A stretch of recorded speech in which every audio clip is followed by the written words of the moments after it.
Hey, what's up, guys? Welcome to Law-Splaining the Interwebs, or I guess Law-Splaining the 40k. I don't know what they even called this show today, but I do have with me two very special guests. One of whom is not at his seat yet, so I'll introduce him in a second. But of course, with me is Jim, a resident 40k expert. How's it going, Oh, Jim? yeah, thank you for throwing that label at me. Now the chat's going to talk massive amounts of shit while I fuck up names and events. Thank you for that. I appreciate it. As long as you're worse at it than me, we're good. Oh, I will be. Yes, expect that. Well, thanks for coming on the show today, buddy. I really appreciate it. I've been waiting to do this show for a long freaking time. This is a 40,000 subscriber show, so thank you all for watching and for some reason tuning in like every night to watch me make a fool of myself and hopefully make a fool of other people. But today, You'll be doing that tonight when we talk about 40k and I screw everything up. It's going to be good. well, that's the goal. That's the goal, is to finally get you in a gotcha moment. Oh, you're going to have plenty tonight. Yeah. To expose you for who you are. Welcome to that. And our other guest is he'll be back in just a second, but it is a border prince, and hopefully he will keep us on track with the lore.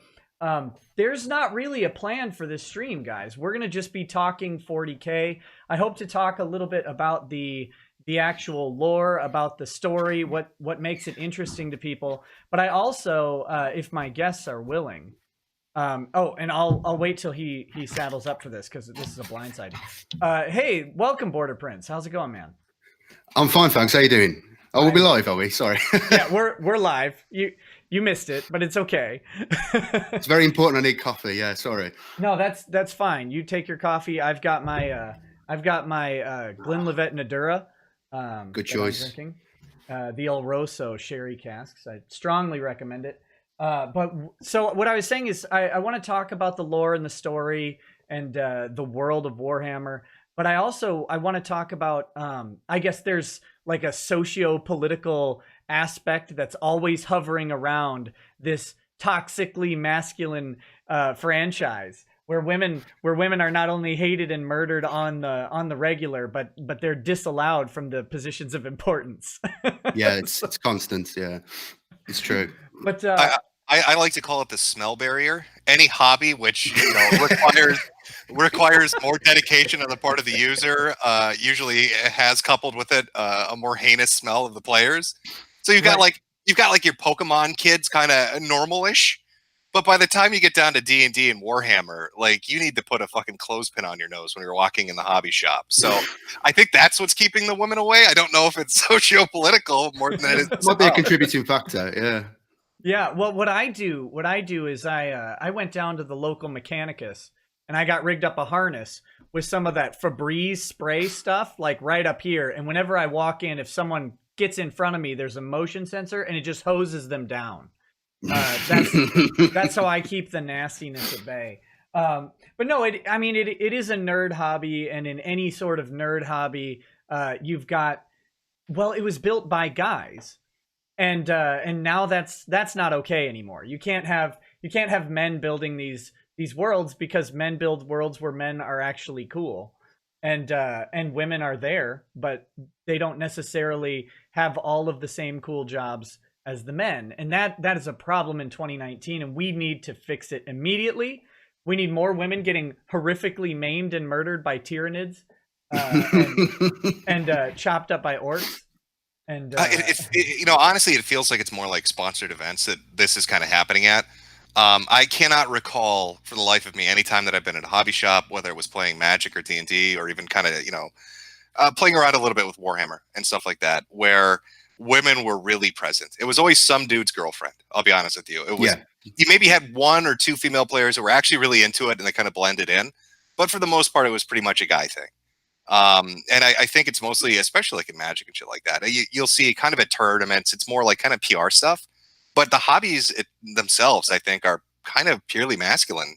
I haven't seen really anything to contradict that. At least that's my hot take on it. No, and that's the interesting thing, is that all of the pushback on this stuff comes from the predictable people, right? It's people who it's women who are longtime fans of the franchise who get basic things about it wrong, who don't, you never see them at events. They're not showing up at these things. And then of course it's men white knighting for them. Like that's the ultimate thing is it just separates out the people who do care about the hobby from the people who just care about the hobby, and then the people who care about the hobby plus are trying to get into the pants of the women who will never sleep with them anyway. Pretty much. I mean, there's a really great image macro from like on the V boards and stuff that sums it up really well. I don't have it saved or anything, so I can't share it. But basically, it's a group of guys together playing a game. It's some kind of hobby. And then one of the guys brings his girlfriend with. And she doesn't really want to play the game, but he wants to get her involved in it. But she just likes the attention. And so she brings a few of her female friends who just kind of want the attention, which attracts guys that don't want to play the game but are interested in the girls. And by the time, this evolves to the last panel of this little like image comic and stuff, it's a bunch of casuals together who don't even really like the hobby or are familiar with it. They're just there to try to date each other. And they've driven away all the normal players because they're smelly and getting in the way of people hooking up. And I think that kind of sums it up, really. Yeah, and I think that's kind of what Halo did, right? That's what Halo did. It brought video gaming mainstream and then in some ways ruined it. But, I guess to each their own. If you want to be one of those guys who buys a woman to bring to Warhammer stuff, then that's more power to you. Oh, I'm sorry. Let me adjust my microphone. Some people in chat are saying it's a bit loud. Let me see if I can. I turned you down a bit. Oh, okay. If you got it on your end, then. Yeah, it was my fault because some of my guests do come through really quiet, and you actually sound good and are voluminous, so you're fine. I've adjusted it, so it should. That's a nice way of saying obnoxiously loud. See, that's that lawyer speak we all come to appreciate. Yeah, I'm gonna turn you down even more now. No. Before we move on, should we broach the subject of female space marines? Is this something yes. that we want to go into? Yeah. I do want to talk about female space marines. So should we have space marines who are only good 3 out of 4 weeks, Terran standard? Or would would they all be blood angels and just be like really, really vicious for that one extra week? Is that the red thirst? Oh, God. There seems to be a big push a lot of people want to do this female space marine thing, and again, it's exactly this. It's you read some of the lore books and you have a female character. She's a strong, independent woman, but she's able to punch a bloke, a full-grown like veteran warrior, in the face and knock him on his ass. And it's like, well, it's unrealistic. It really takes you out of the moment. And the thing with the Space Marines is, they're supposed to be this warrior order of knights. They're a brotherhood of knights. They're being indoctrinated to be super soldiers. And, you're sticking women in there, it instantly ruins it. It takes away that whole aesthetic. It's gone. So I don't know what they're thinking with it. I think it's marketing. I think it's a big marketing push on them. They think they're going to get more women players because there seems to be a drive for that now across all industries. But GW is starting to go down that route now. Oh, Border Prince, you can't see this as well unless you have the stream up, but yeah, you're way off on the side of your frame. Oh, am I? And it's my thing has it cut off, so you got to be right in the middle. So either. Oh, there we go. There we go. Thank you. Center. Thank you. Sorry, that again, it's all my garbage format that I have, but this is my show, and you will abide by the rules, sir. I follow the rules. Yes. Yeah, the female space marine thing is weird because Warhammer has all sorts of ways for men and women to equalize in whatever sort of capacity that they want. Like you have female assassins that are wildly powerful because of the augmetics. They can and in some ways the assassin cadres are pretty interesting because they can be as strong as space marines or as fast as them with even faster. Yeah, the Eversor assassins are hilariously overpowered. But that's never good enough, right? Like because on par of the lore, the Space Marines are the cream of the crop, and that's what matters. Pretty much. My art guy's yelling at me. He says, "I made this garbage format. Thank you." Well, yeah, I mean, you're welcome. You're welcome. No, it looks good, but my operation of it is substandard. But yeah, so you've got this weird thing where they're trying to push women into, like, it's never enough. And that's what people, oh my God, the mouse on the screen. That's what people, of course, in all of these movements are noticing, that there's never enough apologizing. There's never enough allowance. It has to be beyond parody to be satisfying for them. Which is saying something when it comes to 40k, which is in itself so absurdist and almost, you know, pure parody of kind of that whole genre, that kind of idea, to take it a step further. But they're taking it seriously. That's the well, thing. yeah, that's a crazy thing. I mean, it really is patronizing how they're doing it. I think they're approaching trying to get women involved in this like they would trying to play with a cat. They want to dangle something.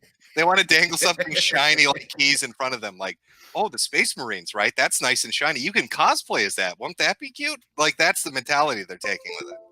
What we need is we need a resident MRA on the stream to actually suggest that that's also how you get women into things, is to dangle something shiny in front of it. Just that, because women are like cats. There you go. I'm kidding. No, but so that is an interesting thing, and it'll be interesting to watch it develop. Of course, the funny thing with all of these genres is you have implications about who different races may represent, as far as Star Wars runs into this, right? Like the Trade Federation or whatever, they're obviously supposed to be Asian, and mainly considering they were all voiced by Asians in really weird and uncomfortable ways. But you gotta get that China money. You gotta get it. Yeah, and 40k has similar things. Orcs, I don't even know if orcs are supposed to be a particular race or not, but there's lots of speculation that they are, and that's because they started off as these representative microcosms in sort of a small work. And I think all of these things they never plan for how big they get. So then when they get big and they have to enter sort of this idea of mainstream awareness. And 40k, the Games Workshop has definitely pushed that with all of the licensing they've done over the past couple years. I mean, any video game studio could get a license for Warhammer IP. Any video game studio who wanted it. And that was a big Warhammer Monopoly now. It's mental. Yeah, I definitely want that. Although isn't Broadway Cadia, and didn't Cadia like Cadia broke. So that's a terrible, or no, I think Broadway might be Terra, but I think Park Place is Cadia. So it's what a disaster that is. So but yeah, they're definitely pushing to get it into the mainstream, and I think that's because my understanding is that in the late 90s and early 2000s, Games Workshop was really, really in a vulnerable position. They were losing money. The property wasn't doing well. They weren't managing the IP well. And that's when I think they started with Black Library, really firing up the publishing aspect of it, and then launching IP licenses all over the place. Some of them good, and most of them god awful. But I buy all of them just in the hopes that there's one good game that comes out of it. Yeah, keep hoping. Every time I buy a 40k game, I always say, you know, in the back of my head, I'm like, it's not going to be good. It's not going to be good, but you know, hope wins out, and so I purchase it, and then I'm like, I'm looking forward. Well, it's not even 40k; it's just Warhammer, though. But they've got that Diablo-like game coming out, so maybe that looks good. Maybe that'll actually be really well. It looks okay. The Mechanicum one that came out recently was okay. It's just everything's sort of just okay. You know, Battlefleet Gothics come out recently, the second one, and it's okay. But you want something truly great, like the Days of Space Marine or the first Dawn of War. You know, those are glory days, and I don't know. I don't think we're going to get anything on that caliber again soon. You know, the second Dawn of War, I know a lot of people didn't like the campaign. I sucked so bad at the multiplayer battle version. Like I would start a game and I'd lose in like 3 minutes. So I was obscenely discouraged from trying ever again. But the Last Stand mode was really fun. That was the one where you had one hero that you controlled, and the other two players would control one hero, and you had like a wave assault thing. You had to get through 20 waves of enemies, and it got wildly difficult past like wave 16. And that was a fun game. I really wish they would have continued that. Of course, with Dawn of War 3, instead they just like jerked off on a copy of Dawn of War 2 over and over and over again, and then sold that or something. It's such an ugly disaster of a game. But Last Stand was fun. Dawn of War 1 was great. Space Marine was really, really fun until suddenly everybody just stopped playing one day and all the servers kind of depopulated. Eternal Crusade was good up until they released it. Then it turned to garbage. Yeah. But I do have hope for Chaos Bane. I played the beta a little bit. I played Inquisitor. I put probably 50 hours into Inquisitor, and is this Inquisitor Martyr? Yeah, and it's just slow. It's like, this is a Diablo style game. You should be killing hordes and hordes of enemies. It should be fast paced. You should not be sitting here taking like 5 swings to kill one guy, and then when there's 40 on screen. That was actually the Diablo 3 problem originally, was how eventually it got too tedious to play. And then they changed that around and made you into a probably too strong now. But then Martyr is the same thing. It's this boring, like, it's a tactical action RPG. I don't want that. I just want the action part. And Chaos Bane seems to be better because you're swinging, you're hitting multiple enemies, you're killing hordes of things at a time. And then you have to focus down mini bosses and bosses. That's kind of how those games should be. I just hope the difficulty on that is good. The thing that turned me off at Diablo 3, aside from just the always online crap and the auction house and stuff like that, was the difficulty. Like, if you go to play that game on normal or even just hard or whatever it is ridiculously easy. Yeah. Like, you'll find yourself, you'll almost be zoning out. It's like you don't even have to pay attention to what's happening on screen. It's so easy at a certain point. And when I'm burning through a boss in 20 seconds, I'm like, something's really wrong here. And then you go and read, and they're like, yeah, you have to set it at the most extreme difficulty. But oh well, you're going to have to start over. You can't switch once you started the campaign. So I was like, oh god. Did you play Diablo 3 early, Jim? No, I did not. No, man, I did not play Diablo 3 early. I stayed away from it. When they first launched it and you got past the hell difficulty or whatever, and you unlocked the I think it was called Inferno or Torment or something. You got to the first one, it was really difficult. And then when you got to the second act of that Inferno difficulty, you got one-shotted, like pretty much everybody. And it was brutal. It was so freaking hard for a long time. That was great. It got really, really tough. Although same thing on normal, Diablo 3 was pretty easy. Once you got to the hell difficulty and above, it started to get hard. And now, of course, it's just like a click to get to level 70 as fast as possible, and then the game starts, which is a weird play, but they do it. But it's been around for, like 6-7 years now, so people don't care about the backstory anymore. It's just, I want to try a new thing. No, they're all excitedly looking forward to Diablo Mobile. I mean, I think we're all fingers fucking crossed for that. Who needs a proper sequel? Give me that mobile shit. All I do all day is I call up Google and Samsung, and I'm like, your phone better be ready. Your phone better be ready for my Diablo mobile game, because if I get frame lag on your stupid hardware, I'm suing you. That's the majority of my day until I go on stream. So I'm really glad that they're doing that. It seems like a wise choice.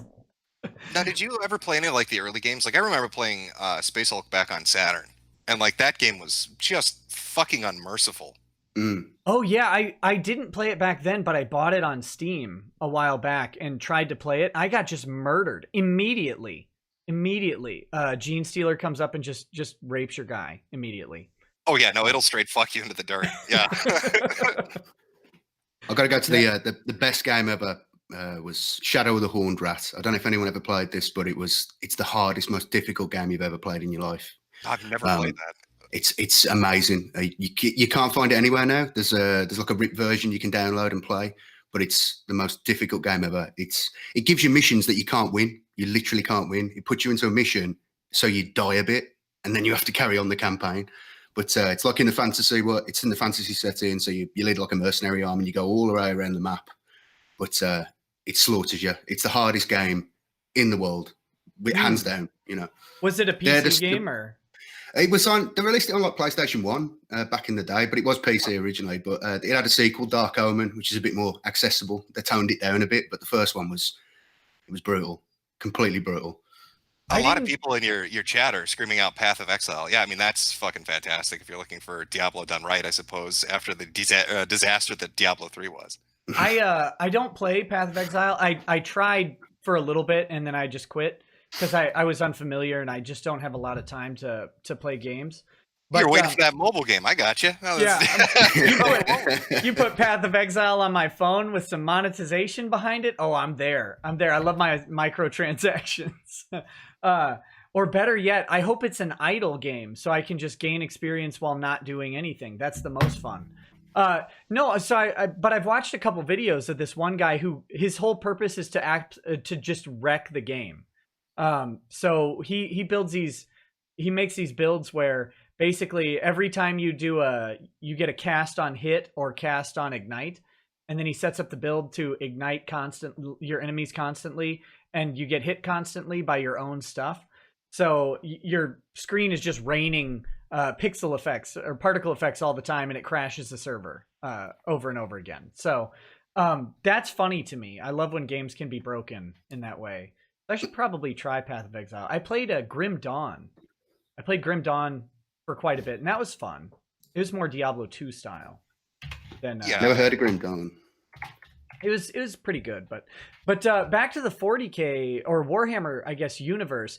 There was a PC strategy / 4X old world Warhammer game back in the late 90s or early 2000s. I can't remember if I was still in high school or not, but it was you had your little regiments of units, and you would do the real-time strategy battles. Yeah, this is Dark Omen. Yeah. Was it Dark Omen? Yeah. Where you'd have the two heroes come together, and the battle would stop around them, and they'd circle out and let the two heroes fight. And you had no, that's a different one. That's the one they had that trailer. You remember the badass trailer they released with Warrior Priest in the woods? Yeah. Fighting a bloodthirster. I mean, I can't remember what it's called. Chaos Gate? No, something like that. It wasn't Chaos Gate. Chaos Gate was a 40k turn-based tactical.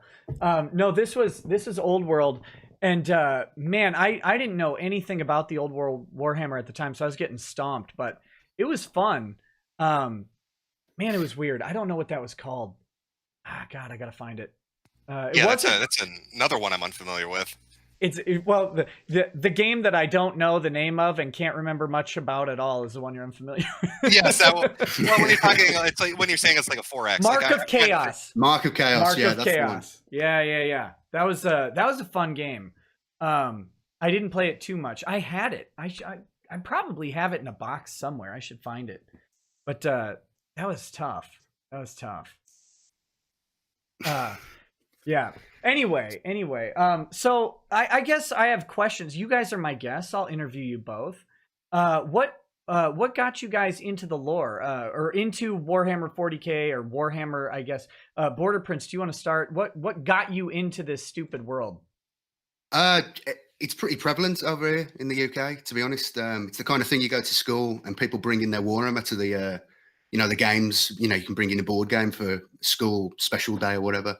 So yeah, I just got into it that way, and I've been into it ever since. And then I stopped when I was 15 because I discovered booze and women, and and then I came back to it when I was approaching middle age because I've got sad. So yeah, that's it really. Yeah.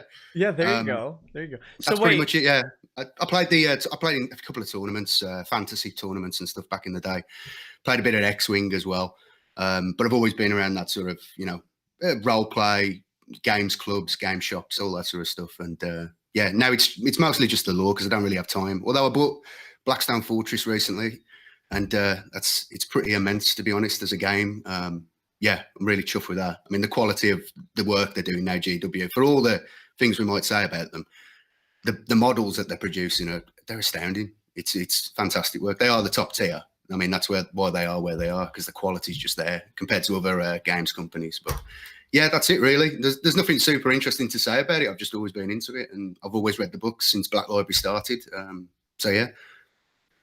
Yeah, I think Games Workshop had their come to Jesus moment and said, we either have to fold or we have to work really hard and make this a real property that people want to invest in, not just because they're nostalgic about it, but we want to attract new players. And they really seem for all of the weird stuff they've done with Age of Sigmar and stuff like that. Don't even get me started, man. We don't have to go there, but for what they did, I've got all the Age of Sigmar books up behind the special editions up top. No. They're That's pretty, heresy, man. man. I had to buy them. They're too good looking. But for all of that, I mean the 40k stuff that they keep putting out, the models keep getting better. To me, the new lore stuff, and we can talk about Vigilus and stuff in a little bit, but Yeah, happy to. that's all very. I mean, I think it's great, and doing the Horus Heresy was probably the smartest move they could have done. I really hope they do a series on the Unification Wars. Yeah, definitely. They've got to go there. But as soon as the heresy's over, they're going to do that whole period afterwards where they're sort of pushing the traitors back to the Eye of Terror. That's going to be the Scaring. That's going to be a big series because we're going to get to see the Iron Cage, the Iron Warriors like slaughter the Imperial Fists, all that sort of stuff. It's all coming. But the Unification Wars would be amazing, especially reading these Primarch novels now, these short ones, and it's like it's grimdark Star Trek. They go to a new world every book, and you meet this new society that needs to be slaughtered and brought into compliance. It's beautiful. It's beautiful. Yeah, there's not enough rape though. So Jim, Jim, you kind of covered this, but do you want to expand a little bit? Like, what brought you into this this stupid universe? Because I mean, it really is stupid, and that's part of the appeal to it, in my opinion. But what kind of really attracted you to it? Well, yeah, like I was explaining earlier. I mean, when I was younger, I was into Magic and D&D, and so you'd go to a hobby shop, you'd go to a card store. You'd usually have a large group of people playing these games together. And you'd always have a smattering of like one or two guys who were into the Warhammer stuff, right? The 40k stuff. They'd have armies and they'd do their own thing kind of off in the corner. And it would eventually catch your attention. I explained to you, kind of when we're off air, I tried getting into it, the board game aspect of it, because I was under the impression that you could buy it pre-made, pre-painted. I didn't understand that after you spent your hundreds of dollars, that you had to assemble it, glue it together, sand it down, paint it, lacquer it, make it look nice and fucking pretty before you even really sat down to learn the game itself. And I was like, okay, that's a bit of a investment for me, but I did like the lore and that I found that appealing. I kind of fell out of it for a while, but what renewed my interest in it, I guess more recently, as in like the last 5 or 6 years, was on the TG board. They had a kind of a theme that they used to go through where they'd write sci-fi stories called Humanity Fuck Yeah, which is, it's not in universe in 40k, but it's kind of going off of that, where humans are the central figures and they do kind of this bizarre or extraordinary shit. And it was, it reminded me of that, and that kind of drew me back in. And so now I've started getting back into the novels and shit like that. And I like it. I like the kind of the lore, the worlds, the races, and I like the what if scenarios. Like, to me, 40k is to sci-fi what D&D is to fantasy. Like, a lot of it really is player dependent. It's your imagination, what you're willing to invest in it, how you're willing to look at the lore, and where your mind takes you from there. And I like games and hobbies that make you put that investment in, where it's not just the developer holding your hand and saying, we've explained everything, you can't think outside the box. Here's 40k, it's fucking insane. It's grimdark. There's crazy shit happening everywhere. We've set down, some basic stuff, but you feel free to go fucking crazy with it if you like. And so I love that aspect of it. Yeah, that's one thing I like, because once you get into 40k and they have the second founding and now a third founding with the Primaris stuff going on, and Robute coming back, you have infinite possibilities for you can make the chapter however you want to make it, and you can make them as stupid as you want to make them. You can pick the color scheme you want. You can have them have weird mutations or whatever. Like, oh god, I was gonna make a joke, but I'm not gonna.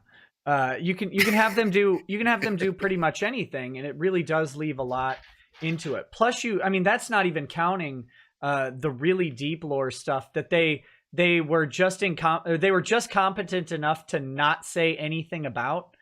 I don't know. I get in these stupid 40k holes where I'll like go to Lexicanum and spend like an entire day reading a stupid wiki about like some legendary weapon, that because I'm such a power nerd that I will spend all day reading a wiki about some cursed sword wielded by whoever. But and then there's, of course, there's a couple of channels out there that really do a great job on the lore. Border Prince, you have a channel that talks about Warhammer quite a bit. But there are also channels like 40k Theories, and that guy's great. He goes deep, yeah. Arch Warhammer, of course, does some stuff. Lutein 09 does really amazing videos. And there are others too that I've watched. I can't think of their names, but the 40k Theories ones just consistently blows my mind with how deep some of this lore goes. And I'm pretty sure that they could never run out of material. That's what I mean, when you talk about the ancient ones and the original and the Necrons and that stupid war that they had going on. That stupid war, that was a fantastic war. Fucking space dragons made of energy. How does that not write itself? Exactly. Well, I mean, it's so absurd, like the whole thing. And then they of course bring them back with these shards of the Catan or whatever. And they brought it back, and they even bring it into 40k when like in the Ultramarines omnibus, which I give a strong recommend because Uriel Ventress is pretty cool, and his companion Pausanias. But when they encounter the Nightbringer, a shard of the Nightbringer, and he just straight murders pretty much everybody around. And that whole series, the Graham McNeil Ultramarine series, is a lot of fun because they go all over the place. But yeah, that's what got me into it. I showed it off stream, but this is the first Warhammer book I bought. It was this Eisenhorn omnibus. I was walking to Barnes and Noble during my lunch breaks at Thrivent Financial in Minneapolis. I'd walk through the Skyways and go read. And then I'd buy food on the way back and eat at my desk. But I saw Eisenhorn, who, here's how grimdark he is. His face is paralyzed into a permanent scowl by the torture he received from an Eldar. Like, he could fix it, but he doesn't want to. Right. It's brilliant. Yeah, he doesn't want to. It helps him with his job too much to be eternally pissed off. So that immediately attracted me to the show, to the whole universe, and ever since then I've been just hooked on it. I'll spend hours and hours watching stupid videos. That's how I wind down at night, as I watch 40k stuff and read about it. But actually, I do something similar. You mentioned Luton 009, right? I think that's the YouTube channel. Yeah, that's the one. Yeah, he does like hour-long videos and stuff. Those are fucking phenomenal. Like, they're real. I could sit and binge watch those. Yeah, his ones on like the Emperor and the deep history about how the Emperor came about. Oh, that was another thing. When I was first not when I was first getting into 40k, but when I had been reading the books for about a year, I read Paradise Lost, the old book Paradise Lost, and I noticed the parallels, of course, between the Emperor and this was right before Horus Rising came out, and I had been reading wikis about the backstory of the Emperor and the Primarchs, and I read Paradise Lost, and I'm like, weird. And then 40k is like, it's like a grimdark sci-fi retelling of Paradise Lost. And so, of course, are you saying JW stole something? That's terrible. No. I think they re-envisioned it. And they borrowed from a. Now, let's be clear. Paradise Lost has been public domain since like 1680. It's okay for them to borrow that one. But no, they've got this. They've got this emperor who's supposed to basically represent God, and they've got a bunch of Primarchs being the original angels, and Horus takes a bunch with him. But like, the parallels were good, but then the story diverges wildly.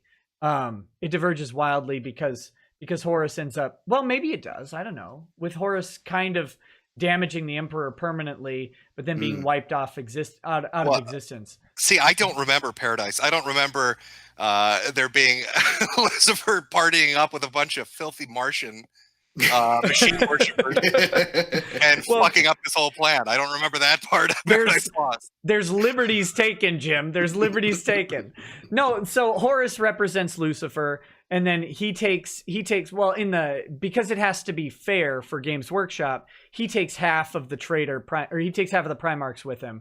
But in Paradise Lost, it's a third of the angels. Lucifer takes with him, and they wage a war against heaven that's basically unwinnable. They get cast out into this chaotic realm of fire and death, which would be, I guess, relegated to the Eye of Terror. And you have a lot of parallels, but it goes wildly off the rails. But this was before the heresy really started being fleshed out in the way it was in the books. And my understanding, reading a lot of the forewords of the books, is that they loved that the lore was thin enough that they could make pretty much whatever story they wanted, so long as they gave them freedom to do whatever. Yeah, they just had to get to certain plot points, but outside of that, they had a lot of freedom to move to them. But man, that it just caught me at the right time, so that's what got me into it. And over my shoulder, I should point out, is the picture Bonitis. Furry porn artist Bonitis drew of me as an Inquisitor, so apparently I'm. Is the fursuit under the armor? Is yeah, that, well, is that where it is? We'll just say all the fur is down south, buddy. There you go. I've got my goat legs. My goat legs down in the under the power armor. They don't fit down below. So should we have a lore conversation, a nice in-depth one, about why the Emperor is a bitch and should be pulled off life support? Should we jump right into that? Yeah, let's do it. Probably. Let's do it. Probably. With the stagnation of the Empire and how it's falling apart. What is it? 1,000 psychers a day he needs to keep that throne fueled? Yeah, but who likes those chumps anyway? Oh, nobody likes the underclass in 40k. I love the idea of the sacrifices. I also like servitors.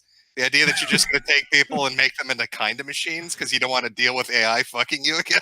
It's really true. It's true. It's a danger. You just lobotomize whatever person broke some minor law, and they get penalized to be a servitor for like the next 400 years. Where they're conscious enough to know that their life is garbage, but they're not conscious enough to fix it. Oh, that's funny. See, now I love it. Your chat's screaming heresy right now, but the way I see it, almost every other race that exists in 40k has a solution to the problem of the Chaos Gods. With the exception of humanity, which is just kind of sitting with its thumb up its ass and like this stagnant kind of weird neutral ground of we don't want to advance too far because we don't want to fall back into what happened in the past. But, like not really having a solution. Like, this is how I look at it, right? Maybe you guys can tell me where you diverge. When you're looking at like the Tau, right? What is it? The different casts they have where, the speculation is, it's kind of like they're brainwashed, right? Into being part of the collective. So I always find it fascinating to think about like, okay, well, if you've got these different gods that exist in the Immaterium, right? And they come about through emotion and thoughts, right? That's kind of how they were formed in a way. If the Tau can brainwash people that are part of their collective, what's to stop them from brainwashing enough people and then collectively putting an emotion out to create their own form of a god to battle the Immaterium? Go against. I don't know how current you are with the lore, Jim, but you see, the Tau have created a god of the warp. There's a Tau god of chaos now. Oh, shut the fuck! Is there really? Okay, yeah, fantastic. It's been created. So the Tau were going to go into this big expansion, and they sent this massive fleet out, and they got stuck in the warp. And the demons came and ate everybody who wasn't Tau, because the Tau haven't really got a sort of spirit, really. Their soul spark is quite low. Oh, so the space commies have no soul? Yeah, but the best bits to come. The best bits to come. So they're left. The demons start to notice them because they're there, and they start coming for them. And all of a sudden, this giant being comes out of the warp, and it's like, in The Simpsons, when Mr. Burns becomes like an alien, it's like that, but with multiple arms, and every arm is like the arm of a different race, with like a symbol in their hand to represent all the different races they brought into their collective. God of diversity? They've created the God of diversity. Yes, that is it completely. And the God comes along and saves the Tau fleet. But the best bit is the Tau get onto the other side of the galaxy, another chunk of the galaxy, and they're there. And they're so messed up with what they've seen. They see this entity that's been created from their beliefs in a utopian greater good, the God of the greater good. They're there and they're disgusted, and it's like it's scarred them all. So now you've got a faction within the Tau Empire on the other side of the galaxy who have started genociding all of the other races they encounter. Every world they go to, they slaughter humans, they slaughter everybody. And when they make contact again, they start killing all the other races again. So they get like assigned crew contingents, like normal. These crew contingents all of a sudden start getting mysteriously slaughtered and stuff like this. And firing squads start emerging. You're telling me the Tau are building space ovens? Pretty much, yeah, pretty much. Yeah, so you've got this entire faction now that they're still Tau, they're still devoted to the greater good, but they think that the only way to preserve the greater good is to kill everybody who isn't Tau. So this god dies in the warp. So yeah, that's where we've got. This is peak grimdark. It's beautiful. So their ideals have corrupted them. The love that. That's fantastic. It's the brilliant. Tau It's fantastic. they literally created Stalin, Mao, and Hitler into one yeah. giant god. It's amazing. It's absolutely amazing. Do you think they're gonna have like the Tau god of diversity end up fighting? Oh, what was the name? Is it Unid? The Eldar? Yeah. Worlds?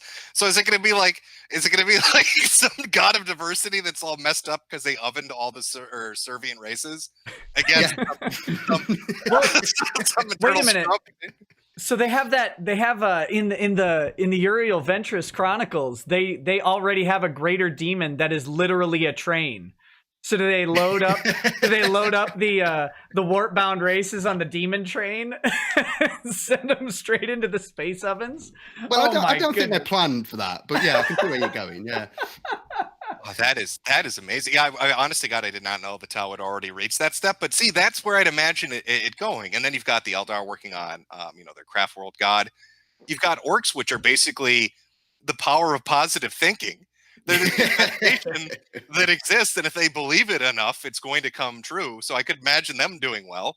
Yeah. And then when you've got Necrons and the Catan, or however you pronounce it. I mean, what is one buried on Mars? I think isn't that part of the lore? The Void Dragon. Yeah, And the best thing about the Void Dragon is that his influence, so the effect he's had on humanity, being so close to the Martians, is the reason why the Martians went all techie. It's like corrupted them over the generations. That's the idea, his influence on them. He's underground in this area, and it's warped the minds of the tech priests, and that's why they became tech priests, and that's why they worship technology in this way. The flesh is weak. It's that ethos has got into them. Yeah, it's beautiful. It's beautiful. I love how the Martians they'll perform rites and rituals for a fucking toaster, right? they're so into that. And I always found it so bizarre, like when you're looking at the Iron Man, the AI kind of fall of humanity. Yeah. And still, but they want to look for that lost technology. There's still like that allure to go find it. Yeah, the STC is the ideal, Right, they want that template. They want to be able to, 3D print super weapons. Well, that's all it is, isn't it? It's actually it's our technology given 10,000 years advance. It's beautiful what they've done. I don't know whether they intended it, but whatever that they intended it's all come into fruition. They're really just trying to find the fleshlight STC. Let's be real. Once they find that, it's a downward cycle for humanity. That's what mech androids are for, man. You just got to wrap it round. Well, yeah, I mean, so if you look at it, you've got the Necron and their living metal with their space dragon gods, essentially. You've got the Tau creating their diversity gods. You've got the Eldar working on their own god in a crafts world. I mean, and then the orcs just are orcs doing whatever the hell they feel like and, destroying everything for the fun of it because positive thinking carries the day. But like humanity, and the Emperor is just kind of, it feels, again, like it's stagnated. He doesn't even really have that strong of a grasp on Mars. The Horus Heresy kind of, I think, highlighted that, didn't it? Yeah. There's a series, there's a book called Titanicus by Dan Abnett, and it goes pretty deep into the sort of the theological problems between the various wings of the Mechanicum. Like some of them believe he's the Omnisire, he's the physical representation, the avatar of the machine god, and then you've got the other faction that don't believe that at all. If you think he's an imposter. And in this Titan Death novel, they discover a bunch of information from the heresy, and it makes clear that back then no one viewed it like that. It's just morphed into that period, into this belief as it's gone along, and then they start a massive civil war between themselves, and it's nice. It's well, and even what even looking at Tyranids, right? Their way of doing space travel, like faster than light stuff, they don't use the warp. They use some weird. They fold space. Yeah. Right. So you'd think, again, if you're the Emperor of humanity and the warp has been the thing that's caused the most distress, and using it and being a part of it or having it influence you is just a huge load of trouble. And you've got this weird alien race that can do it a different way, you'd be trying to hunt them down and reverse engineer that somehow. But again, they're so stuck in that mindset of we don't want to advance. We don't want to go down the path of what happened before. Now, I hear that's starting to change a little bit, but I don't know. Well, now that Robute is back, the Imperium has been given some direction. Also, with Cadia falling and half the galaxy, or the galaxy being split in two, it's really causing troubles. By the way, here's Titanicus. I'm jealous. I'm jealous. Even the hardcover. Yeah. Geez. You go down to your little British bookstore or whatever. I'll get my paperback off Amazon in a day, Sodja. But yeah, it's really interesting, the theories around the Emperor, and I'm curious what Games Workshop or Black Library is going to do, because at some point they have to address this question. The question Jim is bringing up is very prudent, because they have to figure out, okay, how do we've either got to bring the Emperor back or we've got to kill him. I know what they're going to do. They're gonna come up with their own kind of Deus Ex Machina, right? And it's going to be something like, oh God, hey, we found out if we sacrifice 100,000 psychers a day rather than 1,000 of them, we can transfer the Emperor's soul into a new body. So let's go, genetically engineer some more kids and just hop them over one. It'll be something like that. I really hope they don't, but I don't know. I mean, there's a whole thing about the Emperor's thrones breaking down. Like recently, they tried to a group of Inquisitors tried to bring a homunculus, a Dark Eldar, mad doctor, onto Terra in order to fix the Golden Throne and repair. Like this is what's going on, sort of in the internal politics of it. You got all these factions trying to fix him, but like I said, with Guilliman returning, it's very odd. Guilliman is completely disgusted by all of the Imperium as it stands at the moment. He's disturbed by it. So I don't know what's going to happen. That thing though used to be the old law. That's what people were going towards. There was a whole like Illuminati sort of subplot going through with all these children of the Emperor who were perpetuals, and they were going to reincarnate the Emperor in one of their bodies. But I don't know what's going to happen. Maybe if Vulcan comes back, he'll get reincarnated as Vulcan. I would love Mars Mechanicus. I'd like them to find a template to build their own Omnissiah, and then to literally pull the life support on that motherfucker and take us into a wild new direction. And maybe have the Tau come in with their diversity god and start just, going 1940s Germany on the universe. Pretty much. Yeah, pretty much. See how things turn out. I just want to point out that the train I mentioned was the Omphalos Daemonium, and it was literally powered by an oven. So that is amazing. They got that in there. Well, that's the thing as well. I just want to say Fabius Boyle can clone people. This has been confirmed. So maybe he can just clone the Emperor at this point. Who knows? Yeah, he cloned like a bunch of Primarchs, but they all seem like chumps. There's something missing from them. Like, because he clones Horus even, and Abaddon comes up and just straight murders him. Like it's no big deal. And he was cloning Ferrus Manus left and right. And what's his face? God, why can't I? Fulgrim. Yeah, Fulgrim would just kill him. Like it was a big deal when Fulgrim kills Ferrus Manus at the drop site. He hits him with the big hammer and rips his head off. And then it was like this huge world. I think energy was released. Like Space Marines are driven to their knees or knocked down by it. It's this big thing. But then when he's killing the clones, it's just like business as usual. Nothing. Yeah. Oh, yeah. Can I address one? I hate to do this, but somebody in your super chat did bring up something talking about the Astronomicon, right? And that if the Emperor goes, that goes. And where's the lighthouse for humanity going to be? Because they all need that to basically find Earth or to keep things together. Again, that's where the Tyranids come in. If you can find an alternate way of traveling without having to use the warp and having to have any of that system in place, you don't need that anymore, and you don't need the Emperor anymore. So again, this is heresy. No, this is heresy. All I'm saying is maybe you consult with Xenos. This is unacceptable. Maybe Horus wasn't completely wrong. Maybe. Wait a minute. This is dangerous. I got to stop you, Jim. We're gonna get thrown off of YouTube.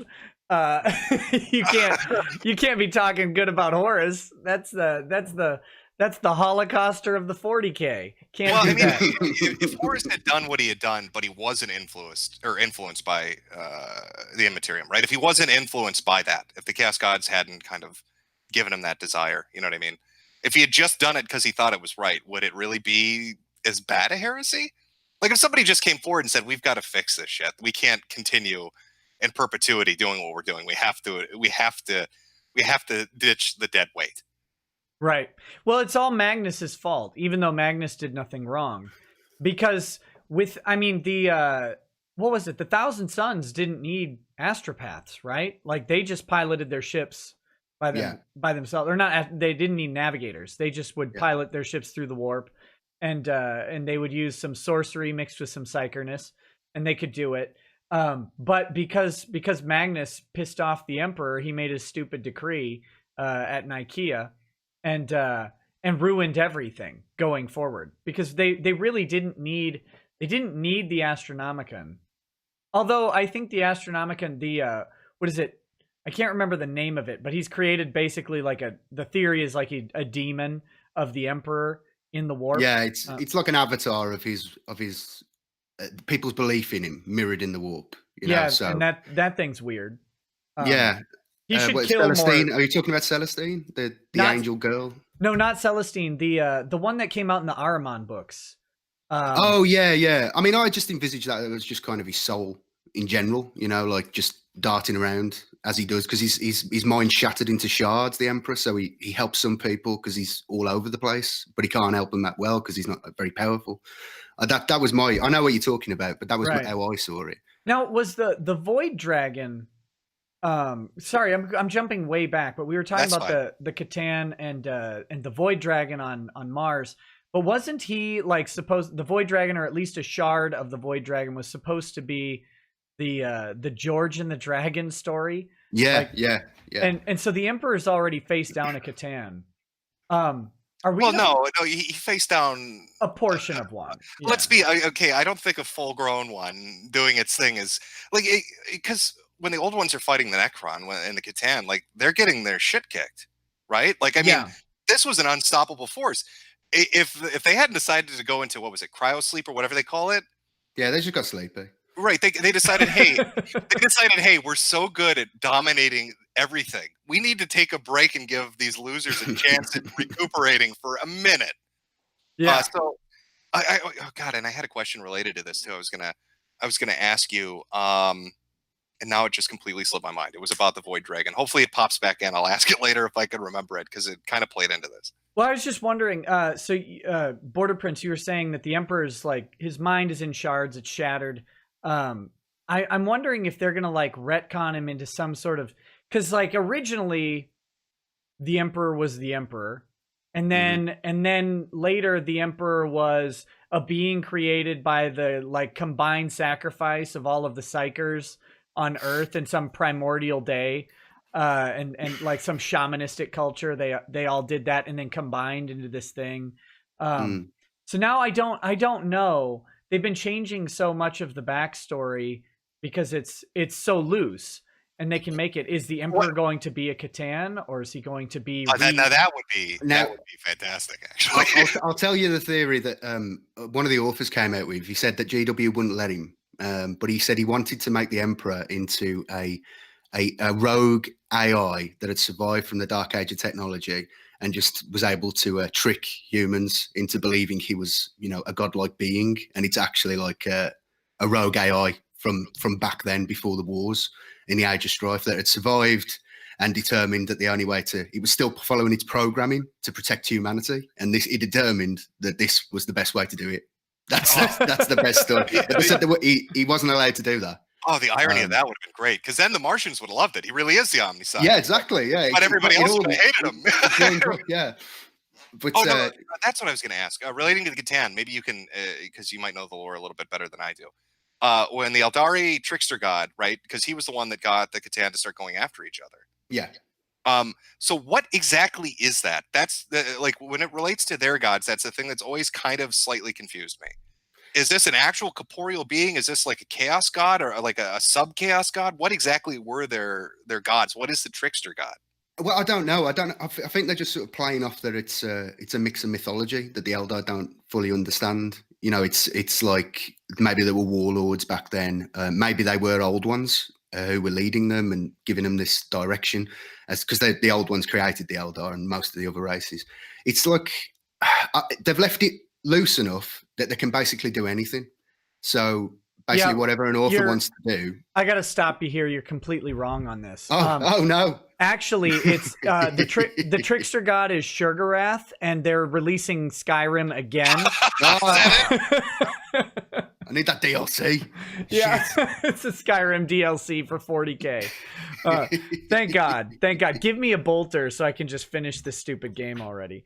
No, it's that's what really has sunk its fangs into me, is the war in the heavens a long time ago. The timeline on it is so weird too, because like the fall of the Eldar and the destruction of that. I mean, that if we're taking 40k timeline to literally now, if we're trying to linearly apply it to reality, the Eldar are still ruling the galaxy, right? And the fall of the Eldar will happen in something like 10,000 to 15,000 years, and then they'll create Slaanesh. It's such a weird sort of thing to think about, how they've gotten all this stuff going. But yeah, I don't know how they manage this, because they're painting themselves into weird corners. And maybe this is a good thing. We've got to address the question of Primaris Marines. And I guess the way they're advancing the story. Because I always thought that the Horus Heresy was a way that they could avoid advancing the 40k story and leave it in limbo for a while. But then they did that. They let the heresy go for about 5 years, and then they decided, no, we're gonna move forward now with the main timeline. And so I guess Jim, are you familiar with Primaris Marines and the new developments with Robute coming back? No, like the newer stuff, I'm not familiar with. Like I said, I just started getting back into the lore, and especially like picking up my own omnibuses and novels and stuff. And like just I've focused more on like kind of stuff like the past, like again, War for Armageddon, which is fucking fantastic. Debs Odin does a really, really great job with that. No, walk me through it. Explain to me where I didn't even know that Tau had created a diversity god. So I guess I'm off the loop. Okay, and I didn't know there was a space train with an oven fueling it either. Well, let me take you through this a little bit, and then Border Prince, if you can correct where I'm wrong and help out with this. So of course, after the heresy, Robute gets mad and decides to go kill all of his brothers that are traitors. But he fights, he kills, well, maybe he kills either Alfarius or Omicron. We're not really sure if they're actually dead. That's what they want you to think. Yeah, that's what they.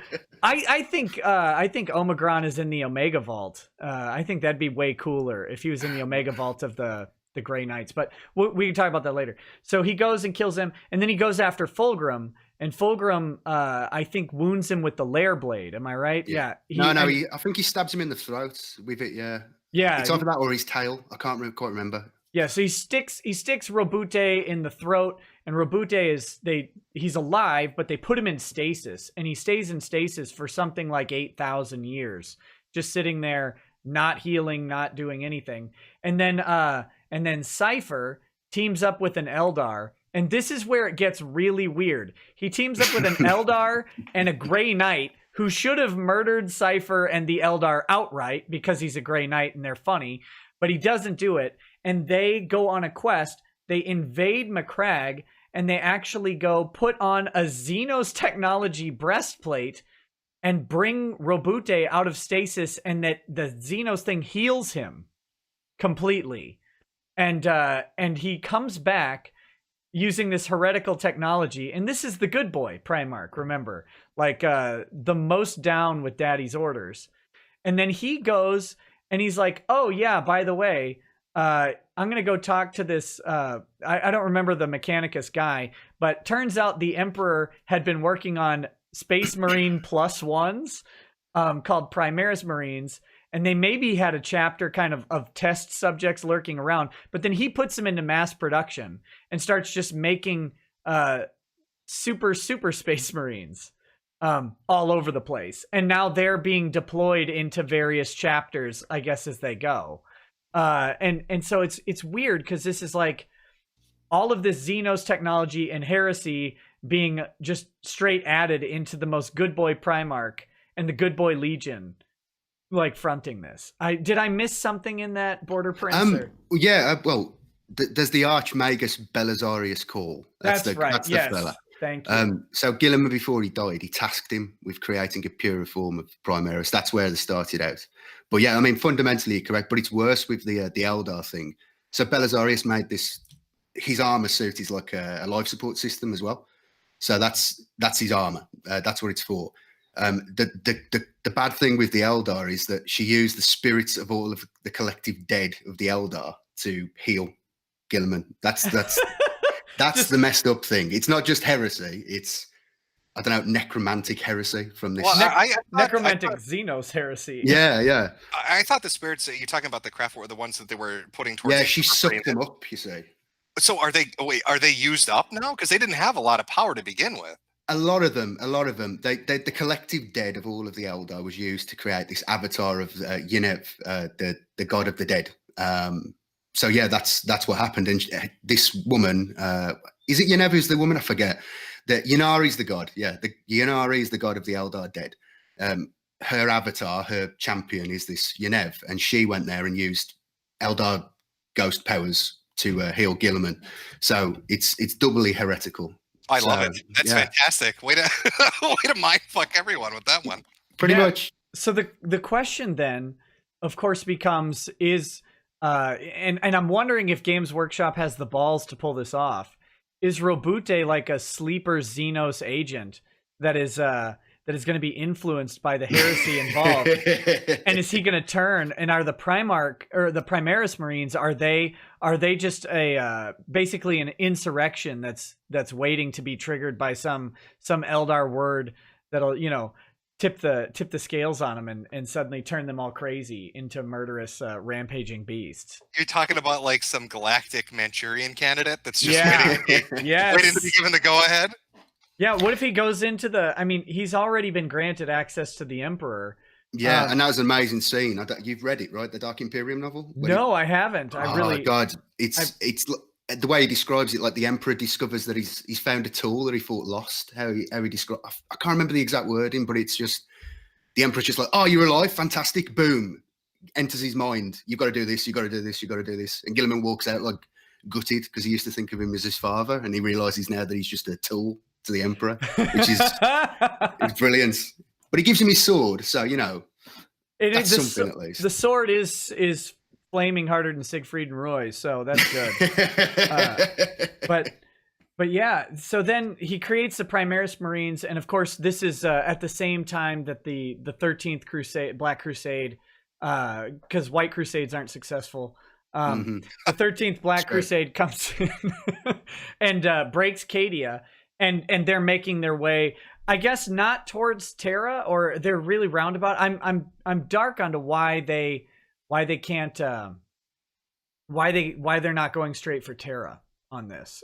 Because they'll lose. But Abaddon knows that like the collected forces will all gather up and kill them. But what Abaddon tried to do, there's a book called Throne of Lies, or The Emperor's Legion, and it goes into this.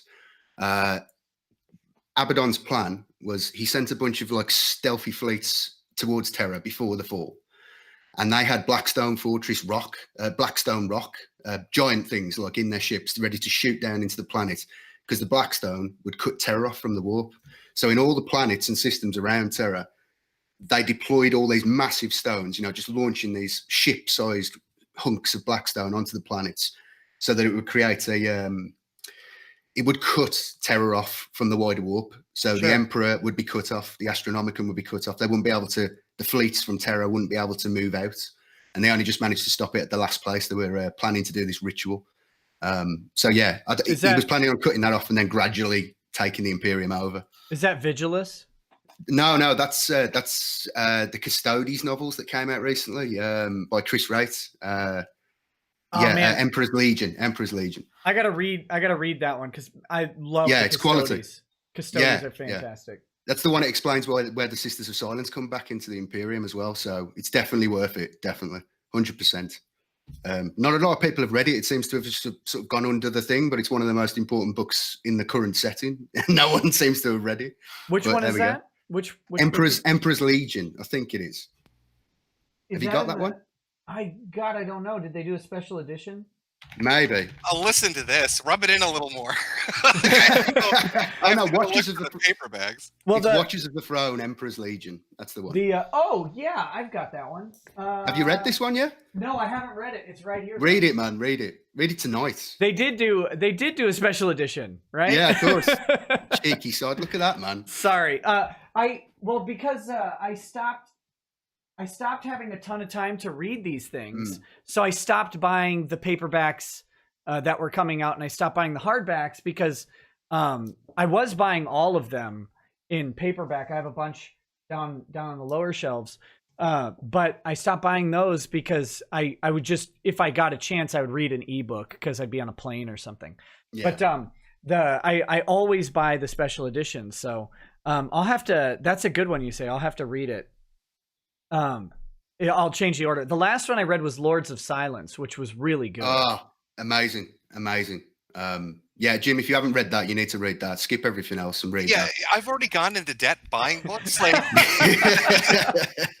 I've got so much to get through. I got the Eisenhorn trilogy. People came up with a list of everybody's like, you got to get this, you got to get this, you got to get this. I bought a bunch of them, but it gets spendy. And like, you're talking special editions and hardcovers, and I'm like scraping pennies together to get the paperbacks from used bookstores. Yeah, it's my one collectible hobby that I do.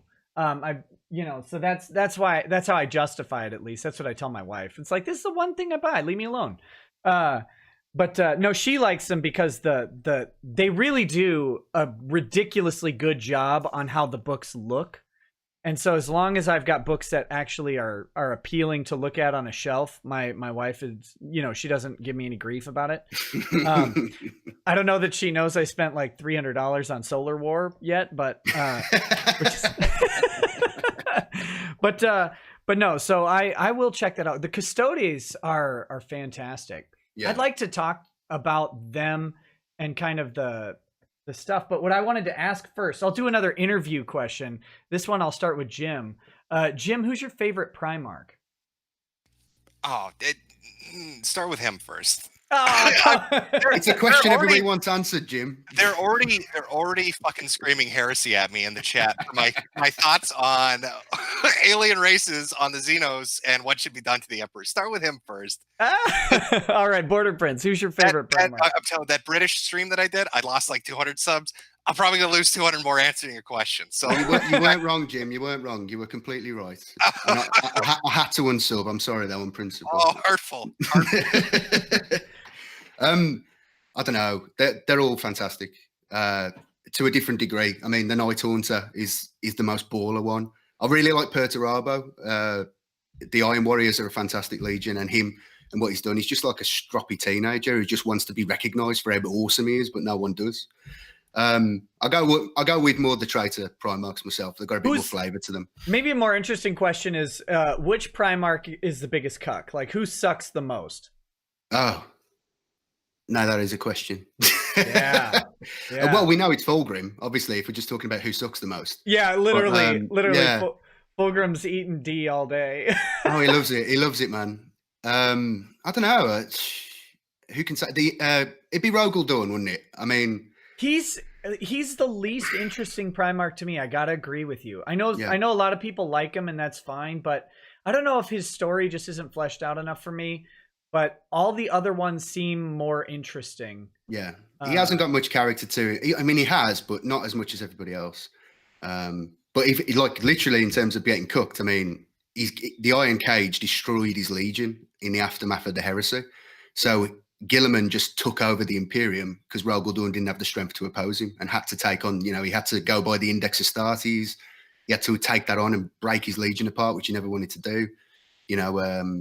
Yeah, that was it. He literally got broken and screwed over after all of his sacrifices. Yeah. Do you think he's dead, or do you think? I mean, they're going to retcon him to be alive. Yeah, blatantly. Yeah, all the Primarchs are going to come back to life. Now they started that with Faris. They started it with the Beast, right? Because in the Beast, Vulcan says to Slaughter before Vulcan goes to fight the Beast. He said, you know what I mean. before Vulcan goes to that Titanic clash, he basically says to Slaughter, like, I will, when I see Dorn again, I'm going to tell him about you, right? And so the implication is that Dorn isn't dead. He's just floating around somewhere, like some sort of weirdo. Well, the law was he died. He disappeared in a boarding action. He jumped on a ship trying to take it, and then the ship fled into the warp, and that was the last I saw of him.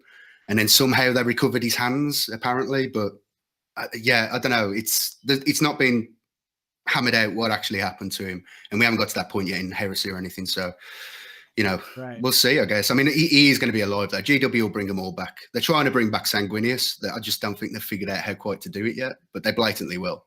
Blatantly. Yeah, they have to. Oh, okay, Jim. Best and worst Primarchs. Listen, like, I'm hearing all these names, but I'm not hearing the right name. Okay, I'm like a teenage white girl from the suburbs. I like me a bad boy.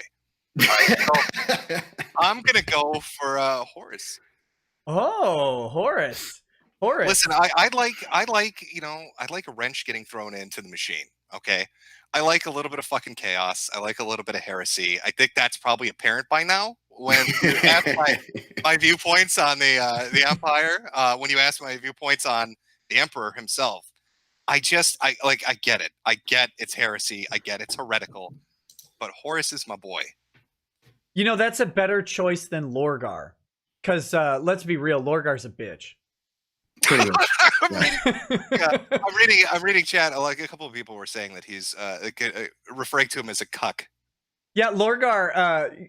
Here's the funny thing about Lorgar. When Malkador, the Emperor, I don't know if the Emperor was even there. It was like Malkador and Guilliman show up at Monarchia, and Malkador mind rapes all of the whatchamacallit, the word bearers, and makes all of them kneel. All of them kneel. All of them at the same time.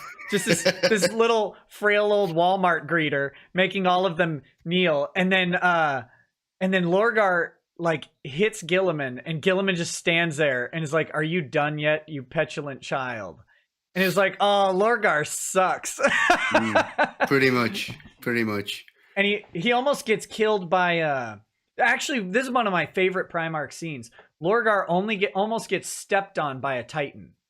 And Angron catches the Titan's foot and holds it. Like, because Angron's my favorite Primarch, because he's just funny. He's so pissed off all the time that I can't get over it.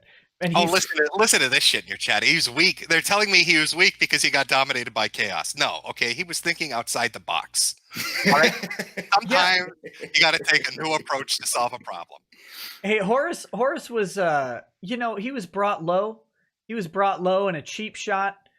He was screwed over by a nerd that he trusted, Erebus. Never trust a weirdo like Erebus.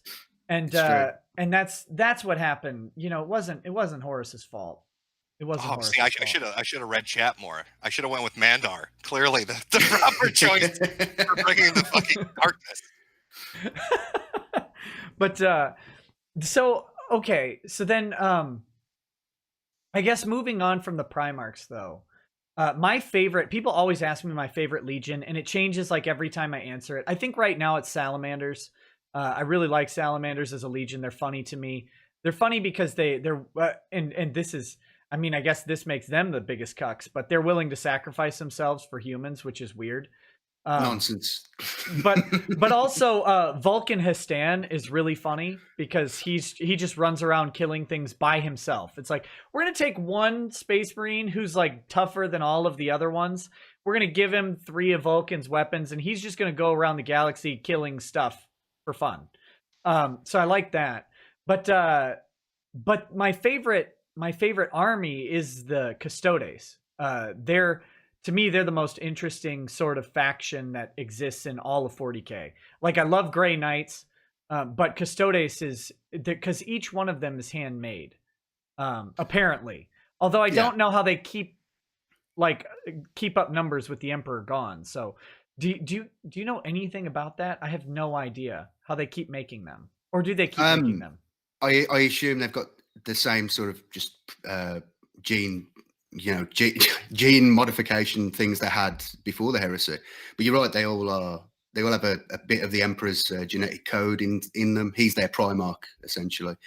But yeah, the Custodians are just amazing. They are individual warriors. Each one of them would be a warlord of his time if he was just born on a different planet. Except for Saturnalia, that guy sucks. That was the worst Custodian of all time. He got beat up by a generic Space Marine. Okay, he wasn't a good representation. But the guy who went against, in First Heretic, the guy who just like cut up, 20 odd Space Marines in that cave on Cadia. Yeah, was that Constantine? Yeah, Constantine. Yeah, or is the sword Aquilin? Is that what he had? The sword Aquilin. But yeah, that guy he pulls his spear out and he just hacks these word bearers to pieces, and it's amazing. Those guys are brilliant. First Heretic is the best heresy book by far. These Custodians just laughing at how weak Lorgar is, just watching him talk to his legion. They're just laughing at why are we stuck with this weakling Primarch? Everybody else is getting glory. I'm gonna disagree with you, but I'm gonna hang on to my recommendation for best heresy book in a little bit. Okay. But Jim, are you familiar with the Custodes, the Guardians of the Emperor? Well, you skipped over me. You're asking which legion we like. Oh best. Yeah, what legion? Oh, right. Sorry, I apologize. What legion? Oh do you like? Yeah, don't let the heretic answer. Which one do you think? Luna Wolves. You're gonna go with Luna Wolves? Yes, this one's Horus. Yeah, come on. Ah, come on. What the fuck do you think I'm gonna say? They're the Chaos Ultramarines. Yeah, the Sons of Horus were weak. All the shit talk. The Emperor's children annihilated them, man. It's done. They're broken. How's the Emperor doing now? Oh, that's right. It's all part of the plan. You don't understand. He's been planning this for a very long time. It's a great plan. Hey, actually, life support for a kabillion years and get fed Psyker souls because I got my shit kicked in. Actually, though, I'm gonna agree with you to a point, Jim, because two of my favorite Space Marine characters are Luna Wolves, former Luna Wolves. You've got of course Garviel Loken, who is an absolute comedy of a character in the Horus Heresy, right? And I do recommend reading through the Horus Heresy because the first 3 books at least are absolutely wonderful. You've got what were the first 3 was Horus Rising. Oh crap! I don't remember the next 2 titles, but no, me neither. No, but they're basically the trilogy of how it all kind of kicks off, and Garviel Loken is at the center of it, and he's great, and he comes back later. Spoiler alert, sorry, but he comes back later. But then the other one is the other Luna Wolf from Terra. He was the one who was stuck in Terran prison when they found out about the traitor legions. Oh god, yeah. I can't remember his name, but he's like a latent psyker, and as long as he concentrates, like people can't see him. That guy is freaking cool too, and he's a monster. So I'll give you Luna Wolves. I like them. Thank you. Heresy's not so terrible, is it? No. Who's the worst legion though? What? Oh, fuck. I don't know. I don't know how to answer that question. Is it? Do they go by the name Luna Wolves? No. Do they go by the name Luna Wolves? Or if yes, not terrible. If no, they can suck a big dick. I see what you're saying. Okay, so you're saying any other legion? All of the others are just so subpar. That's I gotta speak truth here. I gotta speak my speech. What can I say? I actually don't like Space Wolves, personally. Really? What is it that doesn't mesh with you? What is it? They're too generically Viking for me. Like I find them to be the least creative legion. Although I'm going to contradict myself when I mention what the best heresy book is. But what is it? Maybe you can help me with Burns. Is this what you're going to say? No, not Prospero Burns. The one where the guy, the Remembrancer, is sent to Fenris. Shit.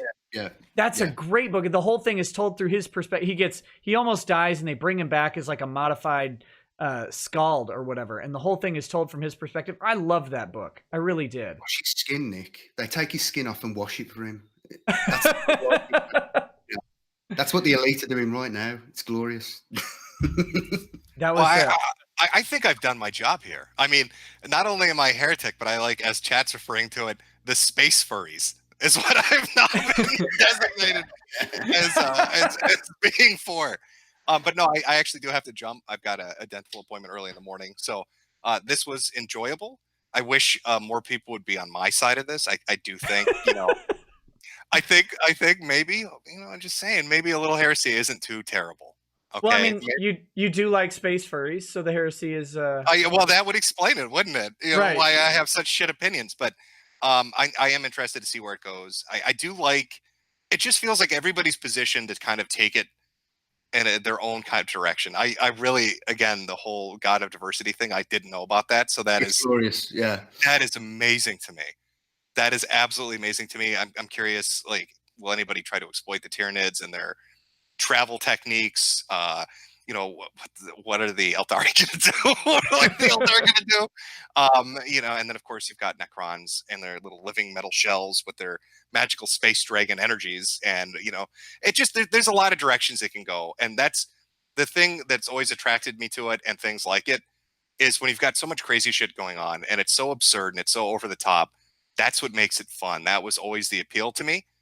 I wish I could have got more into the tabletop game, but I'm an impatient person, and like, kind of building it and putting it together and painting it and stuff is like, that's a lot to invest into it. But I always enjoyed watching people kind of get into it. Well, the lore is way more appealing to me. And I mean, with the amount of books I've got, I'm going to be able to recite retarded facts. Nobody has any idea what I'm talking about by the time I'm through with it.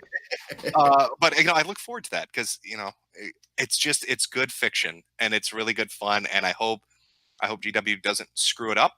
And I hope marketing and PR doesn't take it into let's have a broader appeal by, I don't know, by trying to appeal to people that aren't interested in the first place and kind of pissing off the fans. You know what I mean? So you mentioned all the painting and building the models, but really like the 2 hours of BO infusion on a Sunday, that's the real problem. That's the real investment. I don't know. You kind of become desensitized to it. Like if you've ever sat through a D&D campaign that lasted for more than, I don't know, like an 8-hour play session, the smells that are coming off of that, man, like you couldn't pick a piece of poetry that comes close to describing what that is. So, I could tolerate that. But thanks for having me on. I enjoyed the conversation. Again, chat, you're wrong. Horus is the proper answer. Oh. Fuck the Emperor. Welcome to the new reality. Wow. Kick him. All right, buddy. Thanks for hanging out with us tonight, and you have a good dental appointment.